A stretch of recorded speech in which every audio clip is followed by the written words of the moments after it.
Meus irmãos, a paz do Senhor Jesus, glória a Deus. Por mais uma vez estarmos aqui com os irmãos, agradecendo nosso presidente, pastor Amarildo, dirigente local, pastor Silas, missionária Daiane.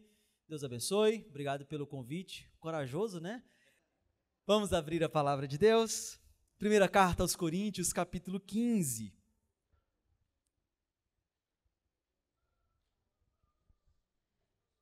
Leremos os 4 primeiros versículos.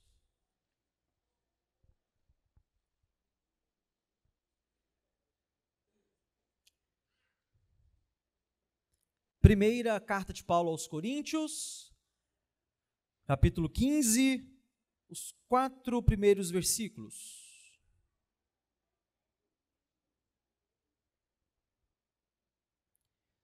Diz assim a palavra de Deus: Também vos notifico, irmãos, o evangelho que já vos tenho anunciado, o qual também recebestes e no qual também permaneceis, pelo qual também sois salvos, se o retiverdes, tal como vos tenho anunciado, se não é que crestes em vão. Porque primeiramente vos entreguei o que também recebi, que Cristo morreu por nossos pecados, segundo as Escrituras, e que foi sepultado e que ressuscitou ao terceiro dia, segundo as Escrituras. Louvado seja Deus. Podem se sentar, meus irmãos. Estamos em um culto de Santa Ceia, meus irmãos. Estamos em um culto de Santa Ceia. Para você que é um visitante, que talvez tenha, ou ache estranho ver esses pães aqui, daqui a pouco você vai ver um ato formal, solene, em que os membros da igreja, em comunhão com o Senhor e com o próprio corpo de Cristo, participarão deste ato solene. Uma das duas ordenanças que Jesus nos deixou. Não cremos nos sacramentos, como a Igreja Católica os afirmam, mas sim que Jesus deixou duas ordenanças. Primeiro, ele mandou batizar, ele ordenou que batizasse nas águas. E depois ele ordenou que participarmos em um memorial do seu corpo e do sangue, aqui representados neste pão, o corpo, e neste suco de uva, o sangue. Jesus assim o fez para que nós, periodicamente, e no caso da Assembleia de Deus, mensalmente, trouxéssemos à memória o motivo pelo qual nós estamos aqui, o motivo, a razão da nossa fé, o motivo, a razão da nossa confiança em um homem que, segundo as Escrituras, ele morreu, foi sepultado e ressuscitou. Vivo está e voltará brevemente para buscar a igreja, os salvos nele, pelo seu sangue, pelo seu sacrifício, por sua obra, pelo mérito dele, a fim de que com ele passe a eternidade com o Senhor da glória. Jesus deixou para nós, ou apresentou a nós, trouxe a este mundo o seu evangelho, palavra que significa boas novas, boas notícias. E não sei você, mas eu gosto de receber boas notícias. Eu não planejei uma viagem para cá, mas uma má notícia me trouxe aqui, a internação de minha mãe. Antecipei uma viagem que só aconteceria provavelmente em setembro, outubro, e vim agora aqui. Foi uma péssima notícia, eu não esperava. Mas não foi muito agradável receber aquela notícia. Mas depois que o médico disse que estava tudo ok, que podia ir para casa, que estava tranquilo, foi uma boa notícia. Trouxe alegria, alívio para a alma, para o coração, para toda a família. Quem não gosta de receber uma boa nova? Para a humanidade, a notícia era ruim. A notícia não era muito boa e não continua sendo boa até hoje para todos aqueles que vivem perdidos neste mundo sem o evangelho da salvação. A notícia, ela é dramática. Há uma eternidade que espera todo aquele que não reconhecer a Jesus como Senhor de sua vida. É óbvio que não quero causar alarme, mas quem avisa amigo evidentemente, Quem sabe de um caminho que é mau e avisa, não vá por aquele caminho, não quer o teu mal. Ele, na verdade, quer o teu bem. E está revelando o amor por você. E quando nós dizemos isso, não é para inculcar o medo, mas para gerar uma consciência de que há uma realidade eterna que a qualquer momento pode se desvendar para nós. Céu, inferno. Ambos eternos, caminho sem volta. Mas, de acordo com Hebreus, lá no capítulo 9, versículo 27, ao homem é dado morrer uma só vez. É uma só morte. Não há uma ideia espírita de uma reencarnação ou de vidas que se perpetuam periodicamente até você alcançar um corpo evoluído ou coisa parecida. Não, nós estamos aqui em um verdadeiro estágio, passaremos por este período aqui e em algum momento deste período seremos chamados à eternidade. Céu, inferno. O caminho está posto. A verdade nos é apresentada pelo evangelho que Paulo diz na primeira frase do versículo 1. O evangelho que ele tem anunciado. O Senhor disse que a fé vem pelo ouvir. O próprio Paulo escreve isso. A fé vem pelo ouvir, e o ouvir da palavra de Deus.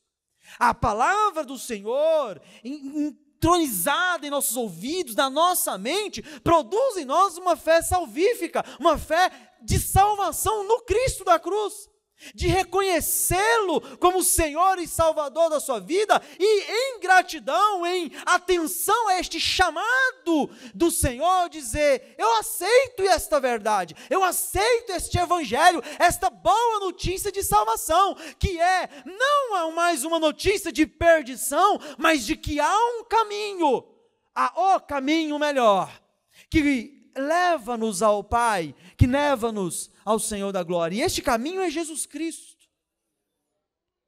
Não é a Assembleia de Deus.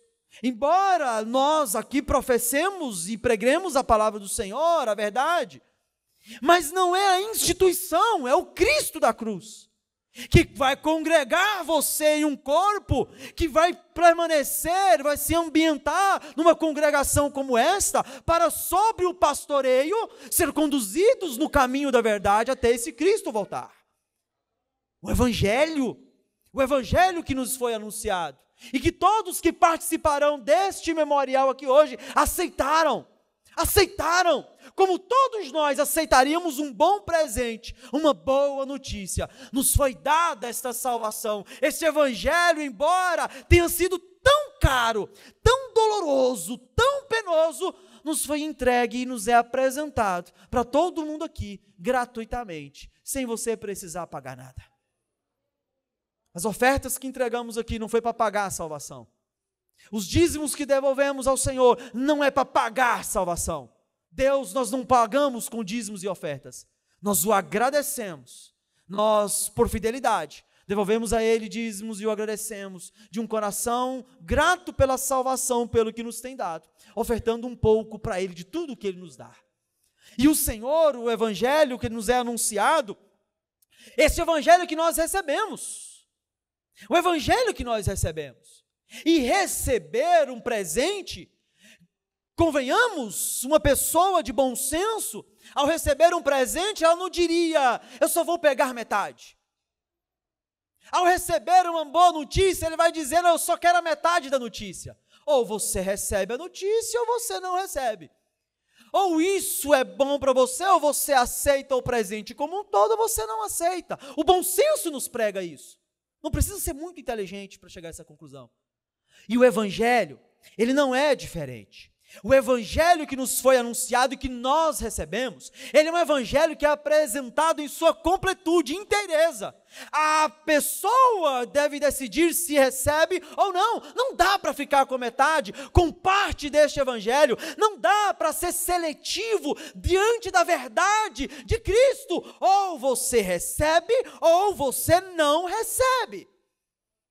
E receber implica, meus irmãos, implica nós levarmos cada um a sua cruz, implica cada um receber as boas novas, a alegria, mas também carregarmos uma cruz que o Senhor diz que cada um tem para carregar. O evangelho é completo. Ele vem como ele é uma boa notícia de salvação para a tua vida, de que há sim saída, de que há sim jeito, porque o Senhor, Ele nos recebe, assim como nós recebemos o evangelho, Ele, Jesus, nos recebe do jeito que nós somos, para nos tornar do jeito que Ele quer. Nós somos recebidos do jeito que nós vemos para Ele. Cachaceiro, macumbeiro, maconheiro, do que for, adúltero, mentiroso, fofoqueiro, do que for, Ele te recebe desse jeitinho, para tornar você do jeito que Ele quer, do jeito dele. Este é o evangelho, e é só o evangelho que faz isso, só o evangelho do Senhor que faz isso. Uma vez recebendo, basta? Não. Paulo, ele diz que o evangelho que nos é anunciado de inteiramente, que nós recebemos, nós também permanecemos. Permanecer significa ficar no caminho. Permanecer neste caminho. Nós usamos, os evangélicos, especialmente os pentecostais, ou de modo geral, os evangélicos de um modo pentecostal, você que nos visita talvez tenha ouvido a seguinte expressão, desviado. O desviado é uma expressão que nós usamos no dia a dia eclesiástico, denominacional, para dizer que aquela pessoa estava no caminho. Ela foi anunciado o evangelho para ela recebeu esse evangelho e ela estava no caminho, mas agora não permanece mais no caminho, ela desviou a rota. Esse é o desviado. O evangelho, então, nos conduz a refletir e pensar que é necessário não só receber o que foi anunciado, mas também permanecer na verdade do anúncio. Permanecer, meus irmãos, permanecer. E este permanecer joga sobre meus ombros uma responsabilidade de que eu preciso, em permanecendo, submeter-me ao dono do caminho, ao dono da obra, ao Senhor da glória. Submissão, obediência. O que nós estamos aqui em memorial lembrando hoje, foi algo muito caro, muito caro, muito caro. A ponto de um homem chamado Bonhoeffer, acho interessante a história dele, viveu na Segunda Guerra Mundial, agora, década de 1940. Final de 30 para 40. E ele foi perseguido na Alemanha de Hitler. Não aceitando o domínio de Hitler e as atrocidades por ele cometidas, foi preso até ser morto. Mas ele criou uma expressão, ou pelo menos popularizou uma expressão muito interessante, chamada de graça barata ou de graça cara. Ele dizia, olha, a graça, ela é de graça, mas é cara. Nós recebemos de graça, não compramos, não pagamos nada por isso, mas ela é cara, porque custou o sangue do Filho de Deus, custou o sacrifício do Filho de Deus, para que eu recebesse gratuitamente, para que eu receba e permaneça, numa submissão que não é um peso, mas é uma gratidão. Uma submissão, carregar uma cruz, que não é peso, ou que não deve ser um ônus, algo muito oneroso, pesado demais, mas na verdade, por mais doloroso que possa ser o caminho, é na verdade uma submissão em gratidão, porque Ele fez o que eu não fiz, Ele teve a coragem que eu não tive, Ele pagou um preço que eu e você não teria capacidade de pagar e de carregar sobre os ombros. Foi Jesus que fez isso. Foi Jesus que fez isso. Não foi eu, não foi você, não fomos nós, foi Jesus. A Ele, portanto, toda a glória e honra por este evangelho. Toda a minha submissão em gratidão por um Deus que olhou para mim, miserável pecador, que não tem valor nenhum, humanamente falando, que hoje está vivo, amanhã morre, que hoje tem, amanhã não tem, que hoje é alguém, amanhã não é nada. Quem somos nós? diante de um Deus tão grande e maravilhoso como este, do Cristo da cruz, que de uma forma tão graciosa, olhou para nós, estendeu sua mão e disse: basta você pegar a minha mão, vem do jeito que está, me receba do jeito que você é, que eu vou te tornar o que eu quero que você seja. É o Evangelho de Jesus, é o Evangelho da cruz. Este Evangelho, que de acordo com o versículo 2, nós somos salvos. Salvação só no Evangelho da cruz, no Evangelho de Jesus. Só no Evangelho do Senhor, só no Evangelho do Cristo da cruz, daquele que morreu e ressuscitou. Se nós, como diz o versículo 2, retivermos, guardarmos este Evangelho que nos foi pregado, meus irmãos, nós somos nesta noite chamados para lembrar do que Cristo fez por nós e da necessidade que temos de não só termos recebido este Evangelho, permanecer no Evangelho da cruz, sem nos desviarmos, sem voltarmos para trás, sem recuarmos naquilo que o Senhor fez por nós, porque vivemos de uma submissão em gratidão ao Cristo, ao nosso Senhor Jesus. E no versículo 3 e 4, ele, Paulo, ao escrever aos Coríntios, a igreja que estava na cidade de Corinto, ele traz uma outra expressão que ele usa na carta, um pouco antes, no versículo 11, do capítulo 11. Primeiramente vos entreguei o que também recebi. Ele recebeu o ensino e ele transmite esse ensino verdadeiro que veio desde o Senhor. Que, primeiro, Cristo morreu por nossos pecados, segundo as Escrituras. Nos é lançado aqui na cara de que o motivo da morte dele foi os nossos pecados. Antes de nos acharmos muito, ou de entendermos, ou de alcançarmos algum prestígio social, qualquer coisa parecida, que eleve um pouquinho o nosso ego, nós somos chamados aqui hoje para nos colocarmos no nosso lugar. Primeiramente, o lugar de pecadores que somos. Pecadores que somos, porque o que Jesus passou, ele não merecia. E eu e você, com o senso de justiça que Deus nos deu, nos ofenderíamos grandemente diante de alguém que está sendo acusado de modo injusto por algo que não fez. Diríamos que a justiça é um absurdo, que o judiciário é inacreditável o que faz. Como pode condenar alguém sem ter provas ou coisa parecida? Pois bem, Jesus passou isso por minha causa e por sua causa. Os nossos pecados conduziam ao Senhor à morte. Cristo morreu por nossos pecados. Evidentemente, em cumprimento às Escrituras, porque isso já estava previsto desde a eternidade. Mas não só morreu, poderia aí marcar o fim, a morte, como estamos acostumados, dentro da nossa vivência temporal, de início, meio e fim. Sabemos que nascemos, crescemos, desenvolvemos, e depois vamos morrer, se o Senhor não nos levar no arrebatamento. Mas aí, no versículo 4, diz que o terceiro diz que ele morreu, o quarto diz que ele foi sepultado. Poderia o cenário indicar aí uma tristeza, ou uma perda, ou um fim ainda mais trágico. Não só foi morto numa cruz, em meio a 2 ladrões, 2 bandidos, preso injustamente, morto injustamente, sob falsa acusação, levando dores e pesos que nós merecíamos. Foi sepultado. Poderíamos ali, ou quem vivenciou presencialmente aqueles fatos, dizer: está acabado.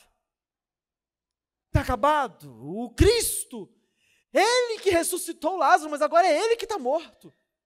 Foi ele quem curou tantos, mas agora ele está morto. Não tem mais jeito, não tem mais saída. O túmulo está fechado, soldados estão sobre a pedra que o fecha. Mas chega ao final do versículo 4. E ressuscitou ao terceiro dia. Ele ressuscitou ao terceiro dia, conforme já foi cantado aqui hoje. Ele ressuscitou, não está pregado numa cruz até hoje.